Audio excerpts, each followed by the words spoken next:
Dit is donderdag die 8ste Februarie. Dankie vir al die gelukwense vir my verjaarsdag gister. Dit was 'n baie lekker dag. Ek het die tyd geniet saam met my gesin en lekker bederf dinge en so aan. En so het dit nou tyd geraak om voor te lees Destiny, At Thy Call We Shall Not Falter, 'n Engelse boek wat Wynand geskryf het. So kom ons kyk of my Pretoriaanse manier van Engels uitspreek, sy Weskus manier van Engels skryf by mekaar kan uitkom. Ek lees eers agterop. From the strong currents of the Kunene River to the early morning dawn over Kasinga, this book tells the story of a South African Special Forces officer's dedication to his cause. The rivalry between Captain Tom McLachlan and Timothy Shikongu, commander of SWAPO's special units, takes the reader on a journey through the Angolan war where no mercy was given or taken, with the harsh reality of the destinies, kill or to be killed. When a female doctor was abducted by Mamba as part of a grand betrayal, it was Tango Mike who followed the trail. The scene was set for a terrific battle between two top military opponents, with no clear outcome. There was only one parallel. They were both soldiers. Okay, so dit is die opsomming van waaroor Destiny gaan. En ek lees graag hier voorin. This book is for my wife, Frances. Dis so lekker om dit te lees. In memory of my brother, Lieutenant J.H. Kokkie de Tooy, SM, killed in action on 11 February 1978. All the war veterans who had dedicated and sacrificed their lives to protect their families and country to establish a better democracy. We won the war, but lost the politics. Goed, dan is hier 'n klompie afkortings waarna ek sal verwys soos ons vorder. Kom ons begin. Introduction. By the left, quick march. Wisps of vapor shot out of his mouth in the cool of the early morning as the drill sergeant led his platoon onto the field. Left, right, left, left, right, left. The platoon moved with exercised precision as the platoon sergeant masterfully took through its paces, his voice carrying strong and clear across the stadium. The applause sounded from the grandstand as the platoon took the salute while passing.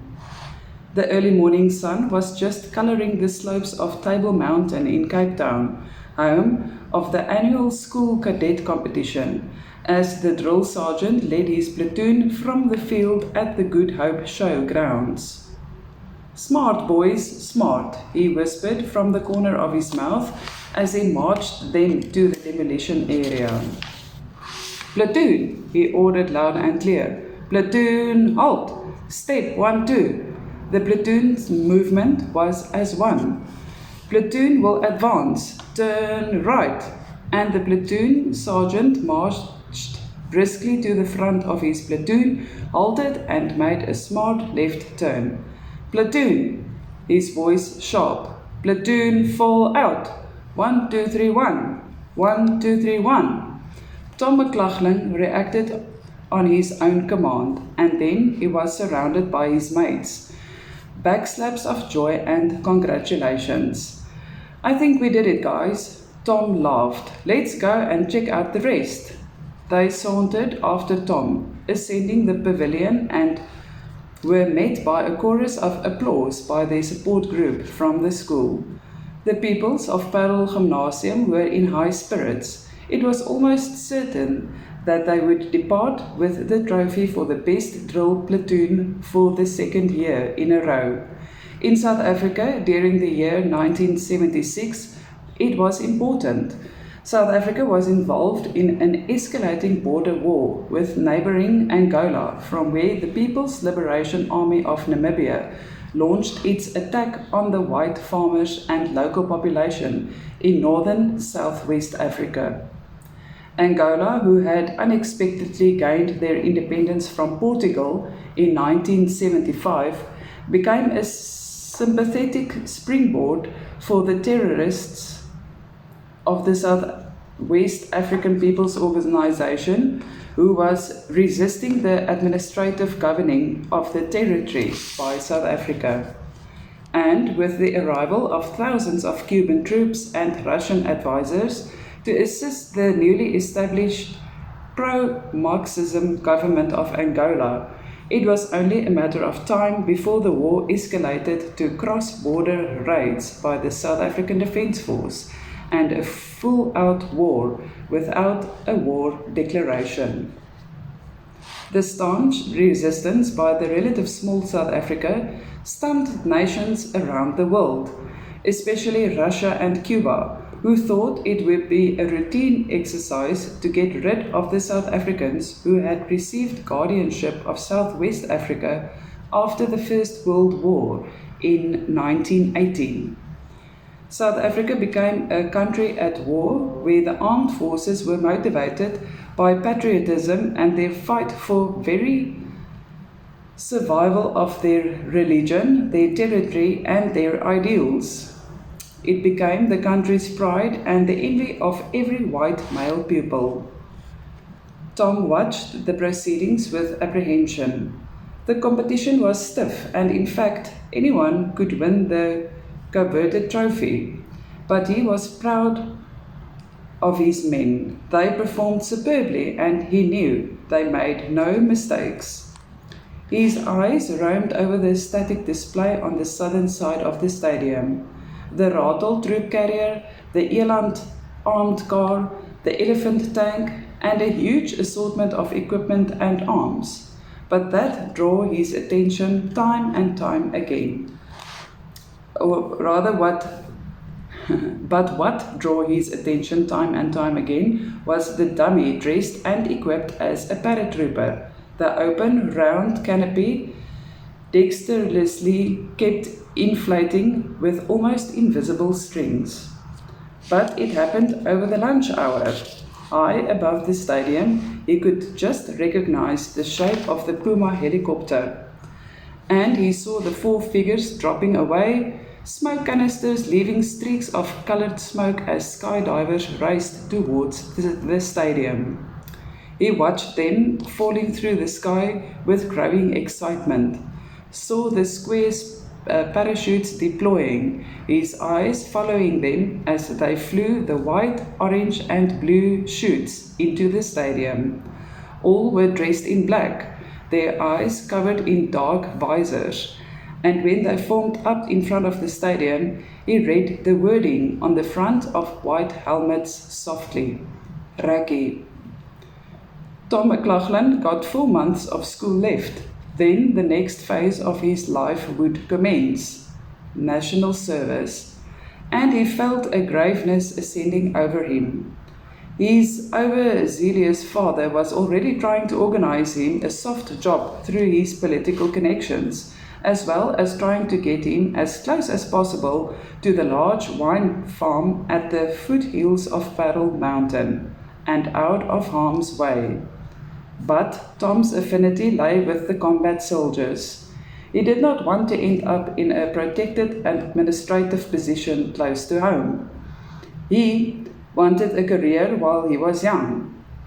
He could retire to the farm one day, and again his eyes wandered down to the dummy paratrooper. He grew up loving his country. He was also acutely aware of the effects the international sanctions had on the wine industry, let alone the rest of the economy. Every evening during the previous November, he had sat in front of the television watching the news reports of the South African invasion of Angola, Operation Savannah. And his interest had involved in a burning desire to be one of those men, one of the best, and definitely not standing guard at the entrance to the castle. But his father proved to be a huge obstacle, having his own ideas about his only son's future, and that was why he had secretly written a letter to the Defence Force headquarters in Pretoria, requesting a call-up to active combat service in 1 Parachute Battalion, Bloemfontein, and he knew his father was going to be furious. She watched him from behind, studied his back, his broad shoulders, the short hair from under his beret.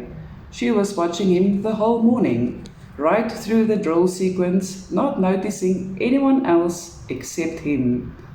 Tom McLachlan, you are wonderful, she mouthed quietly, and wondered for a moment whether he had noticed her presence at all. Her father was one of Barry McLachlan's farm managers and had brought her especially on this Saturday morning to watch the cadet competition as one of the supporters. Then she saw Tom standing up, turning around to one of his friends, and their eyes met. He smiled. Hi, Leslie Ann, he laughed. And who did you come to support this morning? A few of his friends glanced curiously at her, laughed, and she blushed, suddenly angry for focusing their attention on her. How could he? Didn't he realize that she was there for him and him alone? Leslie Ann Roberts was 2 grades behind Tom, and she had followed his school career and activities with an avid interest. She did whatever she could to be close to him and to participate in similar after-school activities. She played netball for the second team, and it was expected that she would be captaining the first team as soon as she was in the correct age group. She was so in love with him. It was 4:45 that afternoon when Tom McLachlan received the trophy for the best drill platoon on behalf of his men. And, minutes later, he was awarded for being the best drill sergeant of the day. There was joy in his heart, even more so because of a chat he had earlier on with a permanent force major. At the end of the parade, when all of the bands joined in playing the anthem of the Republic of South Africa, he knew for certain that he had made the right decision. One day he would jump into this stadium, and there will be a word on his helmet, Raki. He stood tall and erect at attention, staring out towards the grandstand as the music and words called him on duty. At thy call we shall not falter, firm and steadfast we shall stand. At thy will to live or perish, O South Africa, dear land. The call of destiny.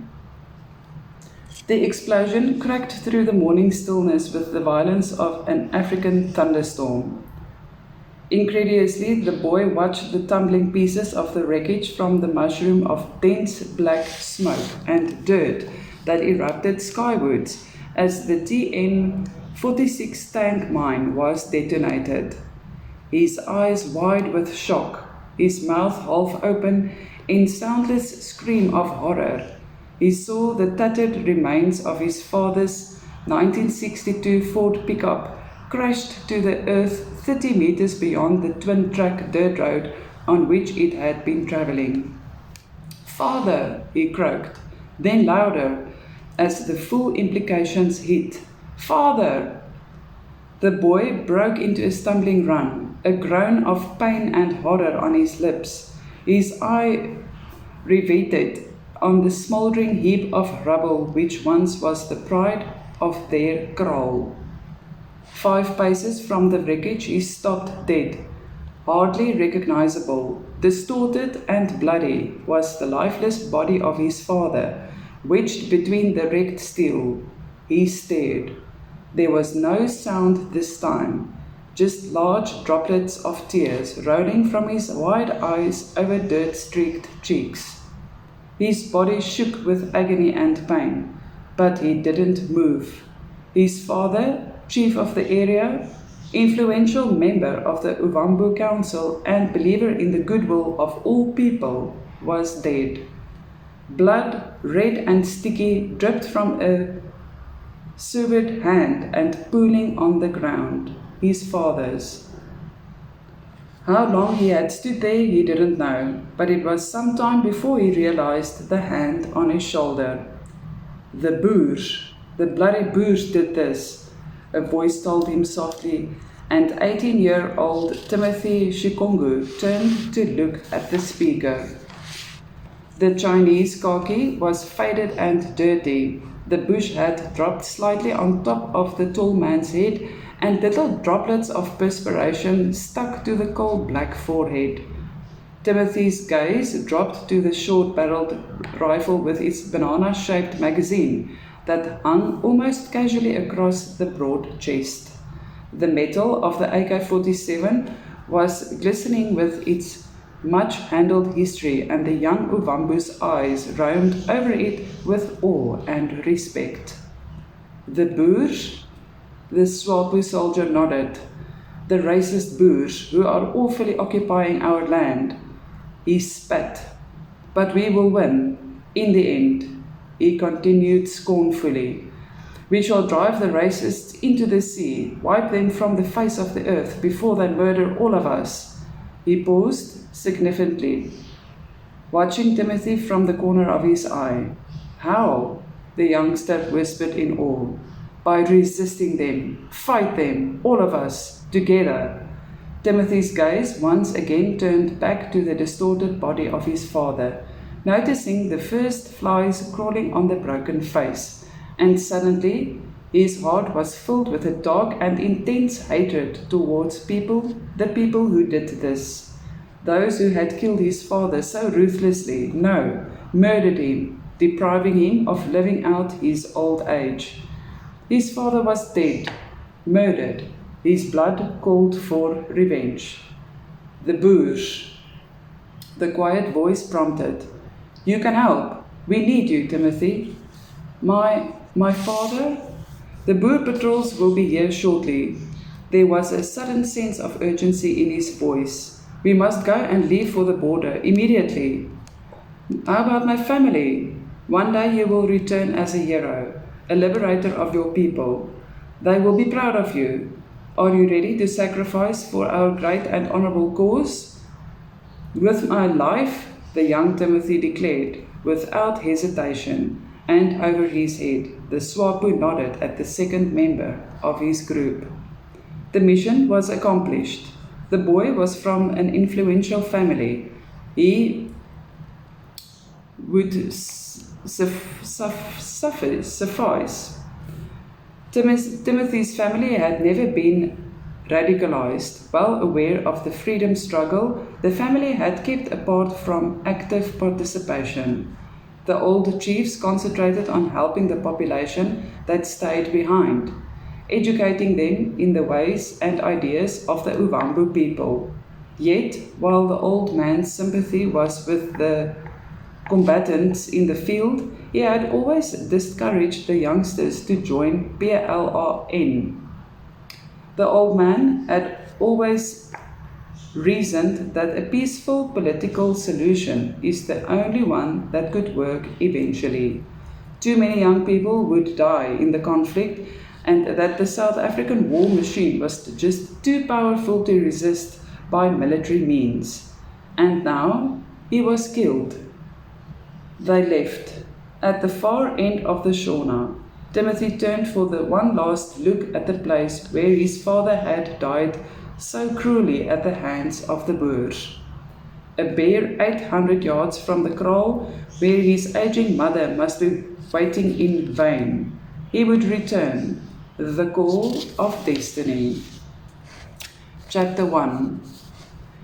There was no moon. The night was quiet, except for the running water burbling and swirling round the abutment of the bridge, dimly edged against the night sky. But there was quietness about the night that was unusual and strange. No frogs, no birds, even the great guns were silent. Hand over hand, the last backpack with plastic explosives was hoisted to the top of the concrete abutment where the two dark figures crouched in the little space available. With wordless precision, the explosives were rammed into the narrow opening between the top of the abutment and the bridge span above. The Gore-Tex ring main was connected expertly and examined. With a soft grunt of satisfaction and a touch of a hand, the two men slipped into the rushing river below. Hanging on their anchor rope, flippers were quickly donned, and together they finned out into the current. It gripped them like a strong, invincible hand, and washed them out from under the protective cover of the bridge. Immediately, the two soldiers started kicking deep, long, powerful strokes to counter the current, and gradually they worked their way across to the second and middle pier of the bridge spanning the Kunene River. They were waiting for them. 6 more. Only their heads protruded above the turbulent waters that was sweeping past. Ready? Their heads were close together so that they could see the white of their eyes and the occasional flash of white teeth. 1, ready. 2, ready. 3, ready. The leader nodded. Okay, let's go. As the men withdrew 2-2 into the darkness, the team leader shot a speculative glance towards the shore, as he had done almost constantly for the last 2 hours since they had arrived at the target. He could determine several moving figures on either side of the bridge. He lifted the passive night vision equipment to his eyes. The guards were there, AKMs across the chests, pacing the embankment with a restlessness that was quite understandable. The bridge held the key to the province of the Kwandu Kubangu and was the only remaining logistic route back to Marxist Luanda. It was vital to the defiant Cuban and FAPLA soldiers being hard pressed by the South African combat groups occupying the strategic territory around the town of Zangongo if they would lose the bridge. Tom McLaughlin dropped the night vision and checked his luminous Seiko quartz diver's watch. 2:45 in the morning. He groaned inwardly. They were way behind schedule. A last look around confirmed that the teams were gone, except for his own buddy. Above them, they could vaguely make out the Cortex ring main connecting the different charges to the firing mechanism. It was time. He pulled the safety pin on the electronic firing mechanism with almost hesitant caution. Armed. He checked his watch again. In exactly 45 minutes, the bridge would blow. And what a blow it's gonna be. There was an urgent tug on his body line. Tom whipped his head around just as a blinding white shaft of light shot out across the river. It barely missed him, and they froze into immobility. The beam played across the water, back and forth, seeking out anything unnatural on the surface. Tom thought he had never seen anything as ugly and menacing as the boiling black waters captured in the circle of light. The beam swung back at them, and they flattened themselves against the cold concrete of the pier, keeping deadly still. They knew that any move would mean detection and almost certain death. The beam glided over them, and he silently hoped that the camouflage cream was still effective. Then the beam caught something and focused on a piece of driftwood, bobbing gently past them. The beam held a moment longer, and then it spun wildly and was turned off. The sudden darkness was more than welcome. Next to Tom, his body let out an audible groan of relief. Slowly, Tom warned softly as he let go of his grip on the pier. Immediately, the current took him. Finning slowly, they swam with it, rapidly increasing the distance between themselves and the doomed bridge. Tom felt his courage soaring. The most difficult and important part of their mission was completed. Yet, he cautioned himself not to become too confident. There was still a long way to go before they would be safe. 50 yards ahead, the river angled in a westerly direction. Not far now, he thought, wondering how the rest of his attack force was going. He had probably reached the rendezvous already. What the hell? The air above their heads erupted with heavy machine gun fire, traces flying overhead, slamming onto the water around him. High above, the 62mm mortar elimination bomb cast instant daylight. The surprise of the attack caught Tom like a hammer in the chest, and for an instant he hung there, numbed with shock and confusion. Clearly, in the light of the elimination bomb, he saw the 14.5mm heavy machine gun on the embankment, a bare 25 paces away.